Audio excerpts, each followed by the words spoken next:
मैं हूं अंकित Awasthi. Bharat finally America के बोर्ड ऑफ पीस में जाकर शामिल हो गया है। इसके मायने क्या हैं और भारत शामिल हुआ ये अमेरिकी दबाव था क्या? क्योंकि अभी तक 2 बार सुनने में यह आ रहा था कि बोर्ड ऑफ पीस में 60 देशों में से 20 पहुंचे हैं, अब भारत भी पहुंच गया। हमारे ऊपर कोई प्रेशर टैक्टिक चल रही है क्या कि आओगे नहीं तो तुम्हारे ऊपर ये दिक्कत खड़ी कर देंगे? ये सारे वो सवाल हैं। इसीलिए बड़ा सवाल बनता है कि India attends Donald Trump's inaugural Gaza peace board meeting as observer. हम यहां पर समीक्षक की भूमिका में, वीक्षक की भूमिका में पहुंचे हैं कि आ गए हम आपके पास देखने के लिए। तो बड़ा सवाल है कि साहब बोर्ड ऑफ पीस में जिसकी पहली बैठक हो रही है, भारत शामिल हुआ है।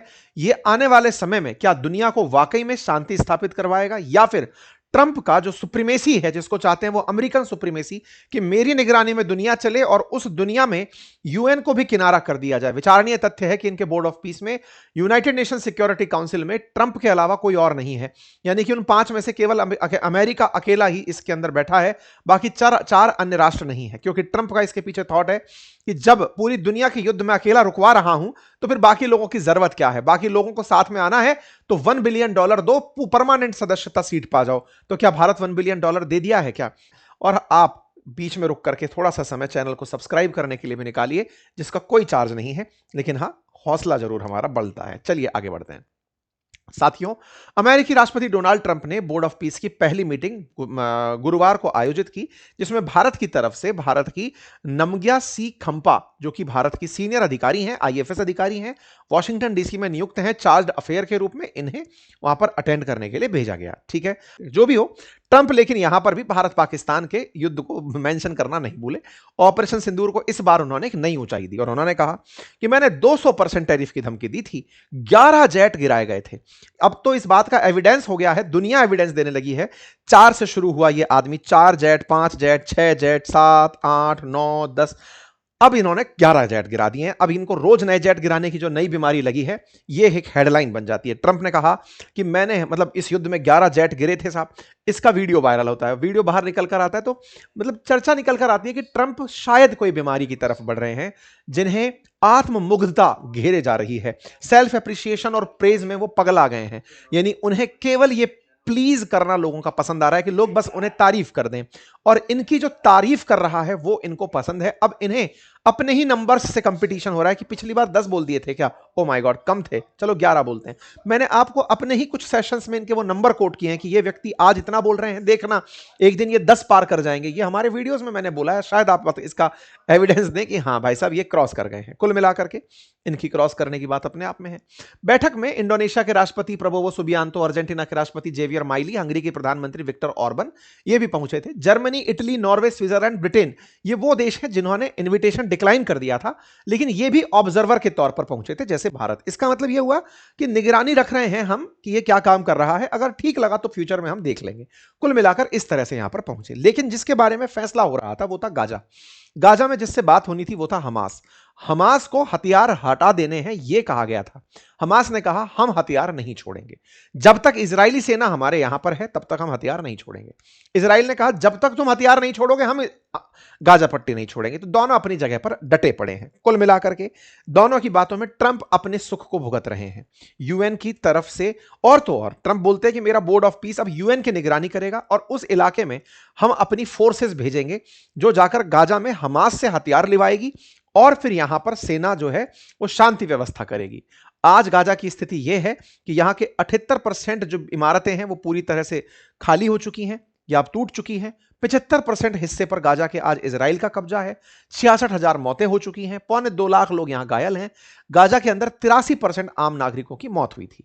अब यहां से हमास को हटाने के लिए बात थी इंटरनेशनल स्टेबलाइजेशन फोर्स बनाने की। इस फोर्स के लिए इन महाशय को नजर आते हैं 5 देश, मोरक्को, अल्बानिया, इंडोनेशिया, कजाकिस्तान, कोसावो। सोचो पाकिस्तान यहां पर भी साथ नहीं आया। क्यों नहीं आया? क्योंकि पाकिस्तान अपने ही देश के अंदर फिर ट्रोल हो जाता कि तुम तो अब फालिस्तीनियों को मारने के लिए सेना भेज दिए हो। पाकिस्तान पीछे हटता है और जो देश यहां पर सेना भेजते हैं जिनका कहीं कोई युद्ध का इतिहास नहीं है, वो अपनी सेना यहां पर भेजने के लिए तैयार होते हैं। कुल 20,000 सैनिक चाहिए, 8,000 सैनिक भेजने की यहां घोषणा हो जाती है और कहा जाता है, इंटरेस्टिंग है, ना इजराइल की सेना है, ना अमेरिका की सेना है, ना पाकिस्तान की, ना यूएई की, कोई भी देश ऐसा हमास के साथ पंगा नहीं ले रहा है कि भाई इसके तो गुड बुक्स में हमें रहना है। जो बहुत दूर बसे हुए हैं वो आकर कह रहे हैं हम भेजेंगे। ऐसे में इंटरनेशनल स्टेबलाइजेशन जो फोर्स बन रही है उसके अंदर मेजर जनरल पद पर बैठेगा एक अमेरिकी जिसका नाम है जैस्पर जेफर्स, और उसके साथ एक इंडोनेशियाई अधिकारी शामिल होगा, क्योंकि इंडोनेशिया इसमें बड़ी सेना भेज रहा है। पाकिस्तान से पूछा गया तो पाकिस्तान ने कहा कि हम किसी भी सेना को निरस्त्रीकरण के लिए नहीं कह सकते कि आप अपने हथियार छोड़ दो, हमास के लिए ये वाली बात थी। कुल मिलाकर के पाकिस्तान ने अपनी यहां पर स्थिति दुनिया के सामने बता दी कि वो केवल और केवल बल्लू बनकर गया था कि बोल बल्लू। ऐसे में अब बात करते हैं चीन और रूस की। उनने भी अभी तक कोई फैसला इसमें शामिल होने का नहीं लिया है, ना ही उन्होंने मना किया है, ना ही उन्होंने हाँ किया। ट्रंप ने कहा कि मैं अप्रैल में चाइना जाऊंगा, तब उनके साथ एक बार बातचीत करूंगा। और जिस तरह की बातें कर रहे थे वो मतलब आपको सोचकर लगेगा कि राष्ट्रपति पर शोभा देती हैं क्या। वो कहते हैं कि मैं जब गया था ना पिछली बार, तो मेरे सामने चीनी सैनिक थे, सबकी हाइट एक जैसी। तब मैंने शी जिनपिंग से कहा कि अगर इनकी कैप हटा दी जाए तो इनके कैप हटाने के बाद ऐसा लगेगा कि कोई पूल खेल लो, एक जैसे सर दिखाई दे रहे हैं।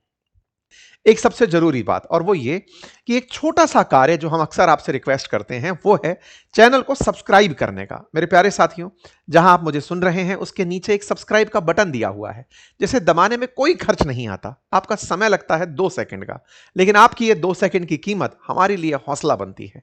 अगर आप इस छोटे से काम को करते हुए आगे बढ़े तो ये हमारे लिए बहुत ही सकारात्मक रहेगा, हमारे हौसले को बढ़ाएगा, हम आप तक और अच्छा काम लेकर पहुंचेंगे ये और सुनिश्चित करेगा। आइए आगे बढ़ते हैं। ट्रंप है इनका नाम। खैर, ईरान के मामले में भी बोल पड़े, कहने लगे कि 10 दिन का अल्टीमेटम दिया है ईरान को, 10 दिन में खैर तो पूरा काम सही करो, नहीं तो फिर हम सैन्य कार्रवाई करेंगे। खैर जो भी है, ट्रंप का अपने ही देश में इस बात को लेकर क्रिटिसिज्म हुआ कि आपने ये $10 बिलियन अनाउंस कर दिए, किससे पूछ करके अनाउंस किए। इनकी पार्टी के लोग पूछ रहे हैं और लोग पूछ रहे हैं कि हमारे यहां पर जो कांग्रेस यानी जो संसद है उसकी कोई वैल्यू भी है कि नहीं है। आप अपनी तरफ से $10 बिलियन अनाउंस कराए, आपको यूएन के साथ होना था, यूएन का $4 बिलियन ड्यू चल रहा है, वो छोड़कर आप $10 बिलियन दे आए। तो बोले ये जो तरीके हैं आपके वो कहां जाकर लैंड कर रहे हैं, बताइए तो सही। इस तरह की बातें। हमारा तो सवाल केवल भारत से है कि भारत क्यों गया। भारत पहले तो नहीं गया था, जनवरी 22 में हम तो नहीं गए थे, अब क्यों जाकर के आए। हमने अपने ऑब्जर्वर में हमारे एक आईएफएस अधिकारी को क्यों भेजा। तो जैसा मैंने आपसे कहा कि हमारी अधिकारी नामग्यासी खंपा, जो कि भारतीय विदेश सेवा की अधिकारी हैं और भारतीय दूतावास जो अमेरिका में है उसमें उप राजदूत के पद पर तैनात हैं, चार्ज्ड अफेयर के रूप में तैनात हैं, उन्हें यहां पर शामिल होने के लिए भेजा गया एज एन ऑब्जर्वर। मतलब यहां पर जाकर के आप देखो, ऑब्जर्व करो। इंटरेस्टिंग बात है कि 12 फरवरी तक विदेश मंत्रालय इस बात को लेकर श्योर नहीं था, बार बार यही बोल रहा था कि हमें वो तो मिला है इनविटेशन, तो हम विचार कर रहे हैं। विचार में भारत की तरफ से इस तरह से अपना अधिकारी वहां भेज देना यह दर्शाता है कि भारत ने उसके प्रति एक सॉफ्ट कॉर्नर रखा है, ना तो उसके साथ में कोई खिलाफत की है और ना ही उसको स्वीकार किया है। उसकी प्रोग्रेस को ऑब्जर्व करेंगे कि ये किस तरह से इस घटना को सही करने जा रहे हैं। पता चले आज पार्टी बन जाएं, शामिल हो जाएं और शामिल होने के बाद में कल को वो फैसला कुछ ऐसा दे दें जो कि भारत के जो ओरिजिनल रूट्स हैं या भारत की जो थॉट प्रोसेस है उसके खिलाफ पड़ जाए। इसलिए भारत यहां पर पीछे हट गया। लेकिन बड़ा सवाल यह है कि ऑब्जर्वर तक भी पहुंचाने में क्या ट्रंप का कोई दबाव था। अब ये तो खुद सरकार बताए, लेकिन सरकार का जो रवैया है ये एक बीच का रास्ता जरूर दिखता है, क्योंकि बहुत से यूरोपियन देशों ने ये तरीका अपनाया, इस तरह से भारत ने भी शायद ये तरीका अपना लिया हो। इस मीटिंग में बोलते हुए ट्रंप बहुत ज्यादा लो लेवल की बातें कर रहे थे, राष्ट्रपति पर शोभा नहीं देता वैसी बातें कर रहे थे। मतलब लोगों ने इनके इस मीटिंग का बहुत ही मतलब उस तरह से कहा कि एक आदमी जब सत्ता के सुख में बौरा जाता है, पागल हो जाता है, तो शायद ऐसी बातें करता होगा। ये बातें कर रहे हैं कि मुझे आदमियों में इंटरेस्ट नहीं है, मुझे औरतों में इंटरेस्ट है, जैसे कोई निजी पार्टी चल रही हो। कई राजनेताओं को अपनी तरफ से बोलते हैं कि तुम ब्यूटीफुल हो, 14 बार तो राजनेताओं को किसी को ब्यूटीफुल बोल दिया। एक राष्ट्रपति थे, पराग्वे के प्रेसिडेंट थे सेंटियागो, उनसे कहते हैं कि ये आदमी हैंडसम है लेकिन मेरा लड़कों में इंटरेस्ट नहीं है। जैसे वो नहीं था ब्रोज टाइप की बातें कि चलो दोस्तों के बीच में बातें हो रही हैं, जैसे एप्स्टाइन के साथ कभी करते होंगे, ये कुछ वैसी बातें यहां पर करते हुए दिखाई दिए। लोगों ने इनकी बात को मतलब एज पर इनके डिग्निटी पर सही सही होती हुई नहीं माना कि अमेरिकी राष्ट्रपति एक ऐसी बातें कर रहा है। ट्रंप ने लीडर कह रहे हैं कि मतलब इन्होंने खूब इनको एक तरह से चिकनी चुपड़ी बातें करके कि हाँ अपने दोस्त टाइप से वैसे इनकी बातें की। ऐसे में ये महाशय भी यहां पर पहुंचे थे, अमेरिकाज वाले, जैसे ना पापाज अमेरिकाज वाले पहुंचे थे, शहबाज शरीफ। इन्होंने अपनी तरफ से अनाउंसमेंट किया कि हम यूनाइटेड स्टेट्स ऑफ अमेरिकाज पहुंच गए हैं। तो भाई साहब इनको लोगों ने कहा प्रभु लिख तो सही, लोग कहां पहुंच गए हो। ठीक है, खैर फिलहाल के लिए यहां पर इन्हें उतरते हुए तस्वीरें बाहर निकल कर आई। तस्वीरों में ये जहां मीटिंग ज्वाइन किए थे वो तस्वीरें बाहर निकल कर आई कि साहब हम पहुंच गए इनॉग्रल सेशन में। इन्होंने खुद तस्वीरें साझा की कि ट्रंप से भाई साहब बात हो गई है अपनी, बढ़िया, जैसे नेताजी के साथ मिलकर बहुत अच्छा लगा, दुनिया के विकास की बातें करी, कुछ वैसी बातों के साथ पोस्टर इन्होंने अपने यहां पर डाल दिया। कुल मिलाकर के इनकी बातचीत हो गई। लोगों ने इन्हें अमेरिकाज वाले नाम पर खूब ट्रोल किया कि भाई साहब करेक्ट करके तो लिख लेते कि क्या कहना चाह रहे हो। फिर लोगों ने कहा कि ये चापलूसी करने गए थे। ये वो वाली बात है जैसे वेलकम मूवी के अंदर एक किरदार है ना, बोल बल्लू, बोले हाँ मेरी एक टांग नकली है, भाई साहब का दिल बहुत अच्छा है, उन्होंने खुद पहले टांग तोड़ी थी लेकिन अब टांग टांग सही करवाने के लिए अस्पताल लेकर गए। तो वो बोल बल्लू वाला बल्लू था ये। तो ये यहां पर पहुंचते हैं कि हाँ बोल बल्लू खड़े हो जाओ, तो इनको भरी मीटिंग में खड़ा कर दिया ट्रंप ने कि खड़े हो जाओ। तो ये खड़े हो जाते हैं और इनको खड़ा करके इनसे बुलवाते हैं, बोलो मेरे बारे में अच्छा अच्छा बोलो। तो ये बोलते हैं कि सर आप मैन ऑफ पीस हैं, आप दक्षिण एशिया के उद्धार करता हैं, आपने 2.5 करोड़ लोगों की जान बचाई। बैठ जाओ बैठ जाओ बैठ जाओ, वेरी गुड बेटा। तो एक ऐसा वाकया हुआ जिसमें ये जब तारीफ कर रहे थे, ट्रंप जैसे स्कूल में अटेंडेंस लगवाते हैं बिल्कुल वैसे इनको खड़ा करवा करके कि हाँ चलो खड़े हो जाओ भाई खड़े हो जाओ। हाँ तो ये खड़ा करवा दिया इनको। तो भीड़ में से इस तरह जैसे नहीं होता कि हाँ भाई बोल बोल बोल मेरे बारे में, बोल बल्लू बोल मेरे बारे में, तो बिल्कुल वैसी हालात इन्होंने शहबाज शरीफ के साथ यहाँ पर कर दिए। भाई साहब खड़े भी हुए, बड़े असहज से फील किए कि क्या हाजिरी लगवा रहे हो, लेकिन क्या करें, किनारे में खड़े रहो, ऐसे ही हाजिरियां लगती रहेंगी। कुल मिलाकर के बोर्ड ऑफ पीस में इनकी कई ऐसी असहज तस्वीरें आई जो ये बता रही थी कितना बनावटी हो गया है पाकिस्तान। मतलब खुद प्रधानमंत्री को नहीं पता है कि वो क्या कर रहा है। कुछ लोग बात कर रहे हैं, वो कंफ्यूज स्थिति में खड़े हुए हैं, लेकिन उन्हें चूंकि अमेरिका के सामने अपने देश के लोगों को दिखाना है कि अमेरिका के हम बहुत करीबी हैं साहब, नेताजी ने हमको अपने शादी में बुलाया था, हम वहां गए थे, वैसी वाली फीलिंग देते हुए ये दिखाई दे रहे हैं। बाकी आप लोग इसे कैसे देखते हैं जरूर अपनी राय कमेंट बॉक्स में बताइए। चैनल पर नए हैं तो सब्सक्राइब कर लीजिए। हमारी किताबें और हमारे कोर्सेज अपनी पाठशाला एप्लीकेशन पर उपलब्ध हैं, आप उन्हें एक्सेस कर सकते हैं। धन्यवाद।